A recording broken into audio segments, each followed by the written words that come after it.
Hello, Gemini, Sun, Moon, Rising, and Venus signs. Kamusta kayo? Sana po ay nasa mabuti kayong kalagayan. Welcome back po sa Star Tarot. Kung bago kayo rito, welcome din kayo. Thank you for your support. I truly appreciate it. God bless you all.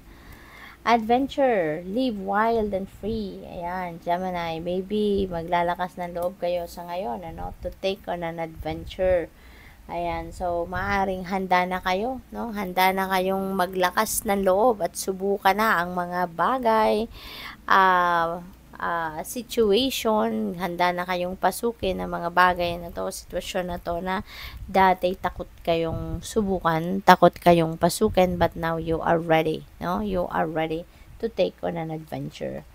You have light, look to the space between the trees for answers. Ayan, so look for the silver lining, no? For every situation, for every dark situation, there is always a silver lining to it, no? Yun ang hanapin ninyo para nang sa gayon mahanap na ninyo yung kasagutan sa mga tanong ninyo kung paano ninyo masusolusyonan ang problema or mga obstacles na nararanasan ninyo or paano ninyo mananavigate, no, para kayo ay magtagumpay, no, sa inyong sitwasyon.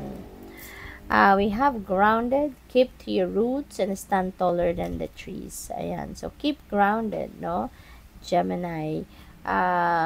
Maaari na fragmented na ang isip ninyo sa ngayon because siguro dahil sa baka may mga challenging situations nga kayong pinagdadaanan. At makakatulong sa inyo if you are going to ground yourself. Makakatulong sa inyo na makapag-isip kayo ng mabuti, makapag-focus kayo and concentrate if you are going to ground yourself. Okay? Mag-meditate kayo. Magagawa ninyo yan by doing meditation, mag-prayer mode kayo, magnilay-nilay kayo, mag-isa lang kayo, spend time by yourself, mag-breathing exercises kayo. That is one way of, although those are few things, no, na magagawa ninyo para mag-ground ninyo ang inyong sarili. Tawag dito, mabalik ninyo sa sentro ang sarili ninyo, mabalik ninyo sa focus and concentration ang sarili ninyo. Okay? With that, no, mas magiging malinaw ang isip ninyo, mas magkakaroon kayo ng clear direction, 'di ba? Kasi wala nang clutter, no, sa isip ninyo. So tingnan natin kung ano pa ang mga messages para sa iyo. We have flexibility, napakaganda nito. So maybe this is an invitation para sa iyo to be flexible and be adaptable sa environment, sa kung ano nangyayari sa buhay ninyo sa ngayon, no? Kung meron man problema, huwag kayong babali, no? Huwag kayong mag-give in sa problema, but instead, find the way out, no, sa problemang yan. Find the solution sa problemang yan, okay? Huwag kayong susuko, diba? Na kapag may problema, ito, tatalikuran nyo na lang na hindi ninyo sinusolve or yun na, magkikwit na lang kayo, hindi ba? So, be flexible, no? And always remember that sa bawat problema na dumadating sa buhay natin, meron at merong dahilan kung bakit nandiyan yan sa buhay natin. There is a lesson that we need to learn from that, and there is wisdom that we need to learn from that, no? And there's other purpose kung bakit meron mga problema dumadating sa buhay natin.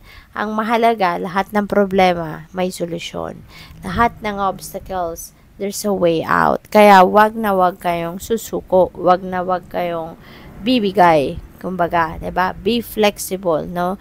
You are going to find the way out. You will always find the way on how to get around, no, those obstacles and problems. At saka napaka-luscious, no, ng mga dahon ng bamboo trees. Napakaganda, napaka-vibrant, napakaganda ng vibe na nilalabas nito. Kaya kayo ngayon, this signifies abundance and prosperity. Kaya maaaring merong mga dadating dito na mga financial blessings and financial opportunities sa buhay ninyo, Gemini. Okay? So be on the lookout for that as well. We have flow. Yan. Just be with the flow, no? With life. Wow. So, feeling ko dito, nagkakaroon talaga kayo ng malinaw din na kaisipan. Kaya instead na kumontra kayo sa mga pagbabago kunyari na nangyayari sa buhay ninyo, mga pagbabagong dumadating sa buhay ninyo, you are just going to go with the flow with life, no? Susunod na lang kayo sa agos ng buhay, 'di ba?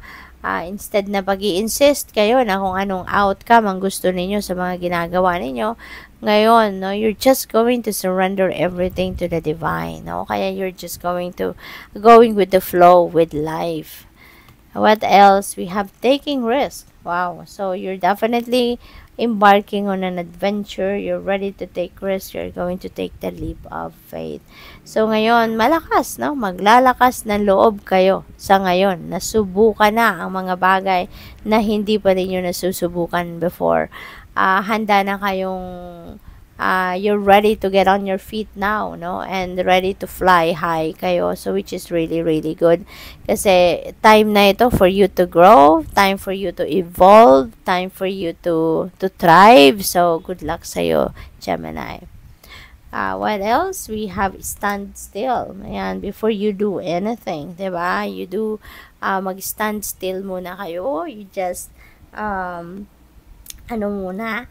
ground yourself muna so that you will be ready for anything, no? Kapag malinaw ang inyong isipan, nasa sentro kayo, nasa balanse kayo, that is the really beautiful point sa buhay ninyo para magsimula kayo ng kahit anumang endeavor, kasi mas makikita ninyo rito, or you will have that clear direction of where you are heading. Hindi lang sa basta-basta kayong gagalaw, hindi lang sa basta-basta kayong magte-take action, but you're going to take action na you have a clear direction of where you are heading. Kapag kayo ay nakapagpahinga, kapag kayo ay grounded na muna, kapag kayo ay nasa focus, yung ganon. So, good luck.